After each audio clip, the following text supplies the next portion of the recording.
aago méjìlá lù. This is on 103.5 FM. The time is 12 o'clock.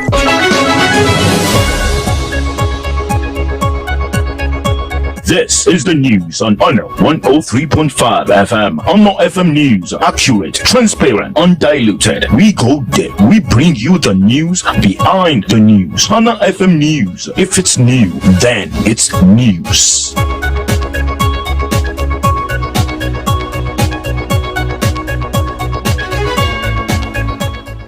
Good afternoon, welcome to the World News at noon on Honor 103.5 FM.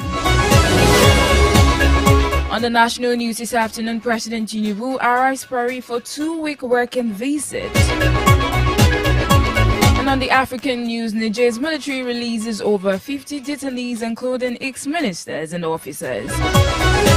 On the foreign scene, global leaders react to President Trump's far-reaching tariff plan. And on business, United States imposes 14% tariff on Nigerian exports. Finally, on the sport news, Osimhen rejects Juventus' offer, prefers Premier League move.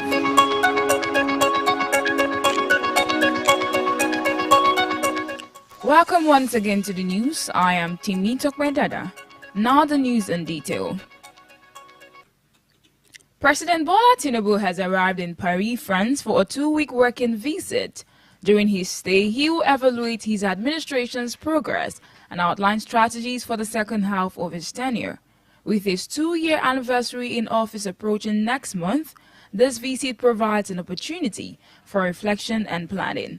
According to the Special Advisor to the President on Information and Strategy, Bayo Onanuga, the President will review key milestones achieved since taking office.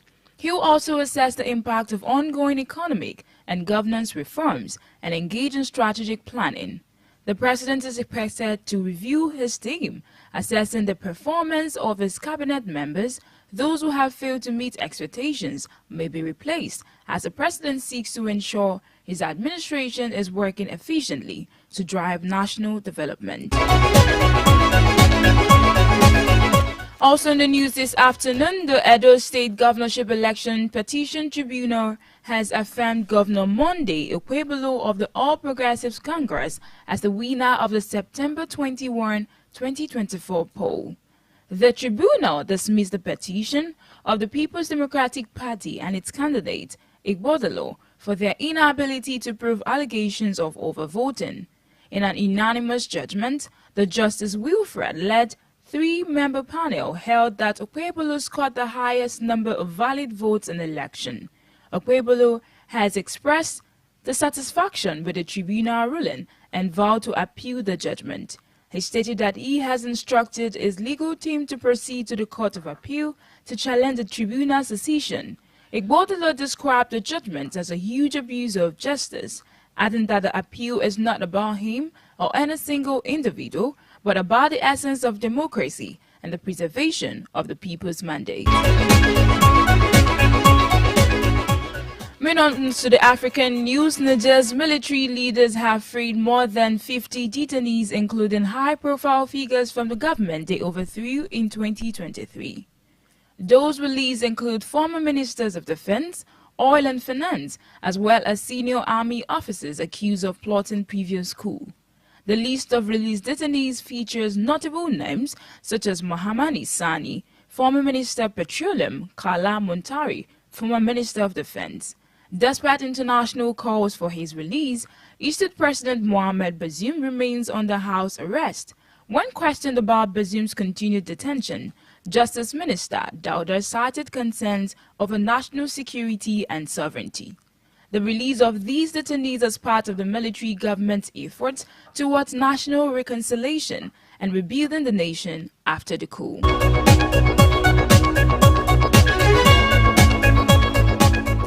And on the foreign scene this afternoon, European Commission Chief Ursula von der Leyen has condemned Donald Trump's decision to impose new tariffs on all goods entering the U.S., calling it a major blow to the world economy.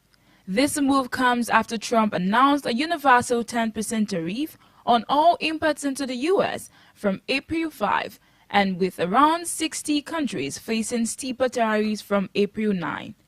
Trump claims the measures are in response to unfair trade policies and aims to boost U.S. manufacturing. The international community is rallying against the decision, with China warning of resolute countermeasures against the U.S. European Union members, including Italy, Spain, and Ireland, have also expressed strong opposition. European Union members will face a 20% tariff. World leaders are convening to address the crisis, with French President Emmanuel Macron meeting representatives from affected business sectors in France.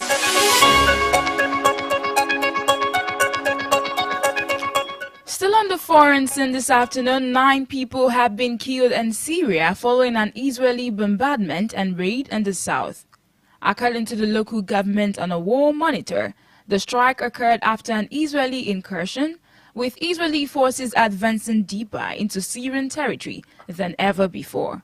The Syrian Observatory for Human Rights reported that the victims were local gunmen attempting to confront Israeli forces.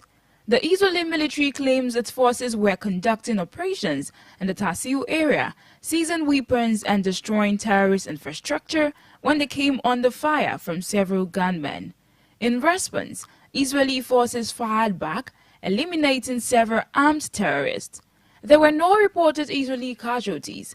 The Israeli military spokesperson emphasized that the IDF would not tolerate any military threats in Syria and will take action against them.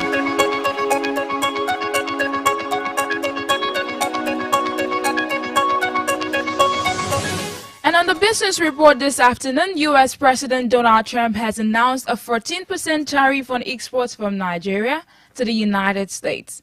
This decision revealed during Make America Wealthy Again in the Rose Garden aims to address perceived unfair trade practices and rebalance global trade. The move marks a significant shift in U.S.-Nigeria trade relations, with the U.S. government citing a trade imbalance as the primary reason. According to the Trump administration, Nigeria imposes a 27% tariff on U.S. exports, which has been harmful to American businesses and consumers. The new tariff is part of a broader strategy to protect American industries and promote fair trade standards. Trump emphasized that this policy will help supercharge the U.S. domestic industrial base and open up foreign markets to U.S. products.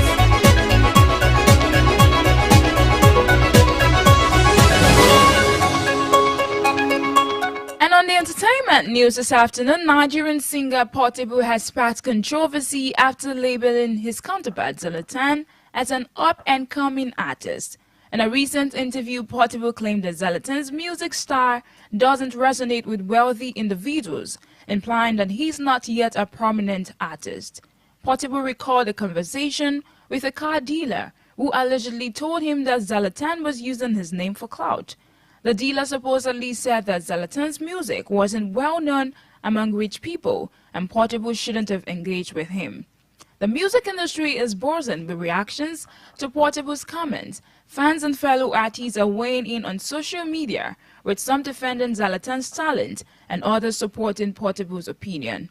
Zlatan is yet to respond to Portable's claim.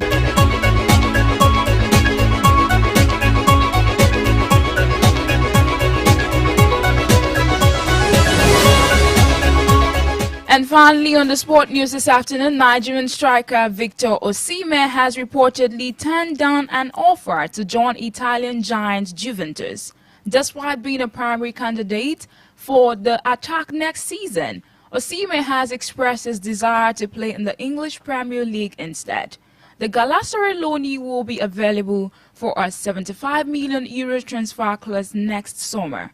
According to Juve FC, Osimhen politely declined Juventus' offer, despite the club's efforts to convince him. Juventus officials outlined their vision and ambitions, hoping to persuade Osimhen to join the old ladies. However, the Nigerian international remains determined to pursue a move to the Premier League.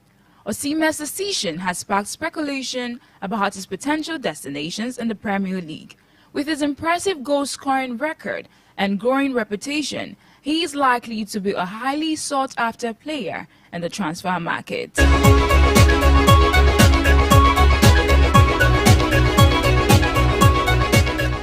With that, we have come to the end of the World News at noon on Honor 103.5 FM. Before we go, here is a recap of the major stories.